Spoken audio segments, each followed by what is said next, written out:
Bon, rebonjour tout le monde. Bon, je vais revenir sur la vidéo précédente, sur le pranayama et sur le corps humain.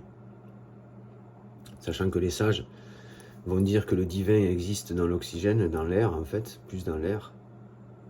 Enfin, moi, dans ce que j'ai lu, dans ce que j'ai lu jusqu'à présent. Alors que pour ma part, pour moi, l'esprit de Dieu réside dans la matière.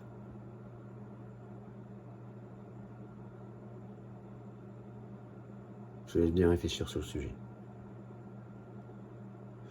Pourquoi l'Esprit de Dieu pourrait-il résider dans la matière? Parce que la matière est le socle de toute chose.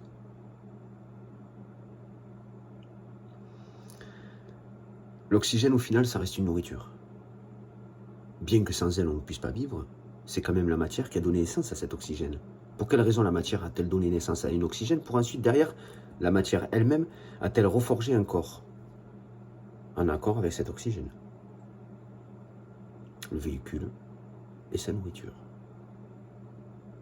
On a tendance à oublier que le sage, à l'époque pharaonique, s'appelait Néfertum. Néfertum, qui est un sage, reste l'enfant du Créateur. Ptah. Les pharaons, c'est puissant. C'est d'hyper connecté, vous savez. C'est d'hyper connecté à la matière spirituelle. L'amour pour la matière divine. C'est quoi l'édifice? C'était quoi leur momification? Quel était le but de la momification? Ils ont momifié, ils ont enfermé dans une bonbonne de l'air et puis ils ont dit sacré pranayama?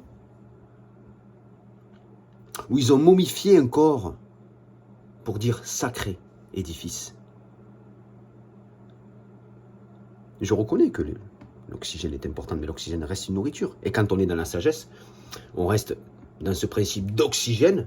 J'ai l'impression que les sages se sont extraits du corps pour aller vivre et résider dans l'oxygène, parce que dans l'Égypte ancienne, dans l'Égypte pharaonique, je vais essayer de faire vite, moi, dans ma tête, tout ce qui s'est défilé, tous ceux qui ont fait des expériences de momification sont partis à travers la mort, ont fait leur expérience à travers la mort.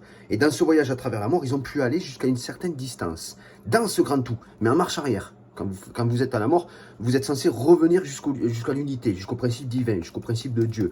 Du coup, vous faites marche arrière jusqu'à Dieu. Le problème, c'est qu'en fonction de vos outils spirituels, d'où les outils pharaoniques, vous pouvez arriver jusqu'à une certaine limite. Et j'ai l'impression que tout un tas de pharaons de l'époque antique, enfin, de toute façon de l'époque, ont réussi à voyager dans ce voyage de la mort et ont réussi à aller jusqu'à ce niveau d'oxygène, mais n'ont pas forcément réussi à aller jusqu'à l'équilibre, c'est-à-dire le même point de Dieu, là où Dieu réside.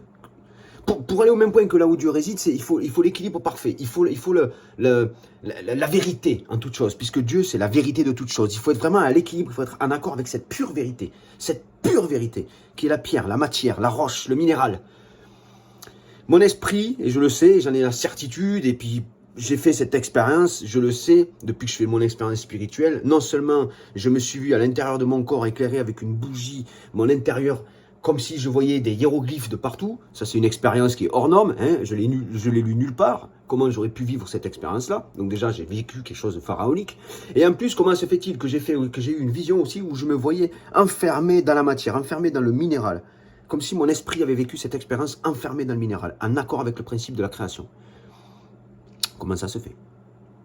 Et aujourd'hui, je reviens pour défendre ce principe minéral. Contrairement aux sages qui vont défendre le principe de l'oxygène, pour dire que c'est l'oxygène qui a pris pour enveloppe un corps. Comme si le vêtement le corps était qu'un vêtement. Alors que non. Le corps n'est pas qu'un vêtement. Il est la création de Dieu. Oh, les gars, on va redescendre un petit peu là quand même. Donc je sais de quoi je parle. Moi, je sais d'où je viens, je sais mon expérience. Et mon expérience, elle ne peut pas s'enlever comme ça. J'ai vécu cette expérience. Je l'ai vécue. Et puis je marcherai encore et j'irai chercher tout ce que je dois aller chercher. Et je ramènerai tout ce que je dois ramener. J'irai jusqu'à la fin. Donc mon principe cosmique, avec lequel je suis marié, c'est la nature cosmique, pour ce qu'elle est. Je ne suis pas en train de baratiner, j'ai autre chose à foutre que baratiner les gens, vous savez. J'ai autre chose à faire. Je travaille constamment sur la création et sur toute chose. Bref. Sur ce, je vous souhaite une bonne fin de journée et puis je vous dis à très bientôt.